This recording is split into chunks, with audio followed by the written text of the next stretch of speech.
no Giro Nordeste. Eu quero chamar agora Marcos Saldanha, da Rádio Timbira, no Maranhão. Microfone, Marcos.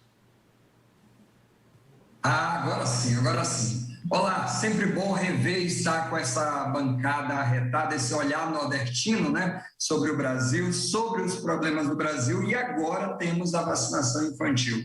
Etel, o meu garoto de 7 anos vacinou hoje, chorou bastante, ficou nervoso, mas a sensação, nós, família, foi de uma convicção extrema, digo isso de verdade, sem nenhum tipo de dúvida, de preocupação de que teria alguma reação alguma. Mas o que eu quero perguntar a você é exatamente isso. Existe alguma inconsistência, alguma mínima, remota que seja, que justifique qualquer 0,09% de qualquer insegurança que os pais possam ter em relação a vacinar seus filhos? E acrescento, pelo menos hoje a informação que eu tive é que o número de vacinação das crianças não é ainda o esperado, está no Maranhão, em São Luís, abaixo do esperado. O que você diria para essas pessoas ou que nós podemos dizer a essas pessoas que tenham qualquer tipo de dúvida,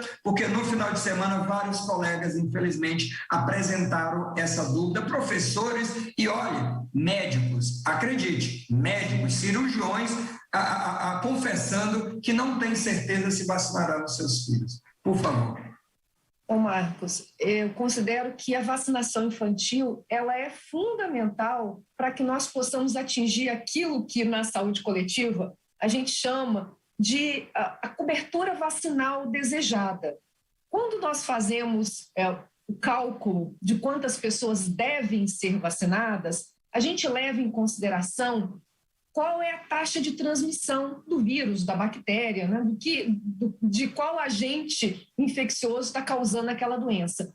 No caso, quando a gente começou, o vírus original que surgiu, né, lá em Wuhan, ele transmitia, cada uma pessoa transmitia para mais ou menos 2 a 3 pessoas. Então, era essa o que a gente chama de taxa de reprodução, taxa de transmissão. E daí o nosso cálculo de pessoas que precisavam se vacinar era de 70%. O vírus foi evoluindo, a gente acompanhou, né? Muitas variantes surgiram, mas temos 5 variantes de preocupação, né, até esse momento.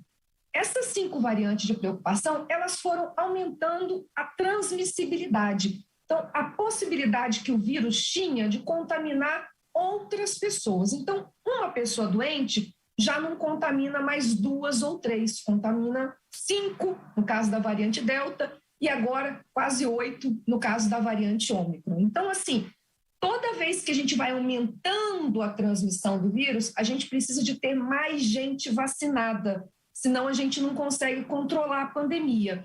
E hoje, as crianças, né, de 11 anos para menos, elas representam no Brasil 13% da população. Se nós não atingirmos esse público, nós não vamos conseguir controlar a pandemia, porque as crianças, elas são importantes fontes de transmissão.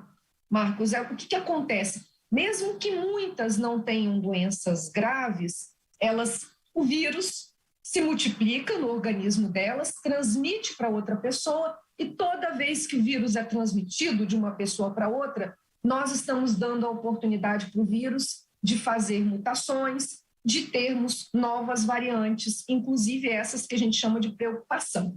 Então, vacinar as crianças é muito importante para todos nós, não só para as crianças. Então, isso é importante compreender do ponto de vista da saúde coletiva. Também, Marcos, nesse momento, nós já temos os dados dos Estados Unidos, eles estão mais organizados, porque eles disponibilizam tudo para que a gente possa analisar. Então, nós já temos mais de 8 milhões de crianças vacinadas só nos Estados Unidos.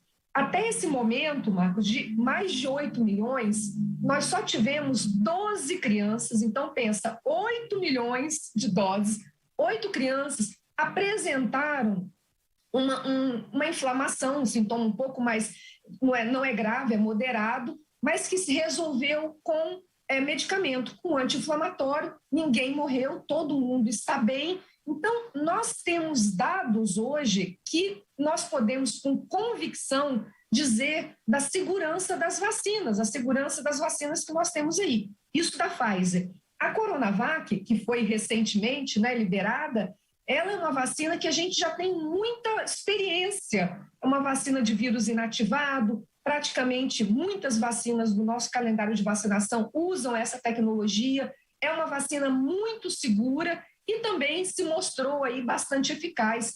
Foi aprovada pela nossa agência regulatória. Para finalizar, a resposta, ela caberia muito mais coisa, Marcos, mas pelo nosso tempo aqui, para finalizar, é importante a gente tranquilizar as pessoas e dizer que a gente tem uma agência regulatória, a nossa Anvisa, no Brasil, que é uma das agências reconhecidas no mundo como uma das agências muito sérias, que utilizam critérios muito rigorosos para aprovação de medicamentos, de vacinas, e todas essas duas vacinas foram aprovadas pela nossa agência regulatória, o que significa que ela é segura, elas são as duas, né, seguras e eficazes. Elas vão ajudar a diminuir a possibilidade de um agravamento nas crianças.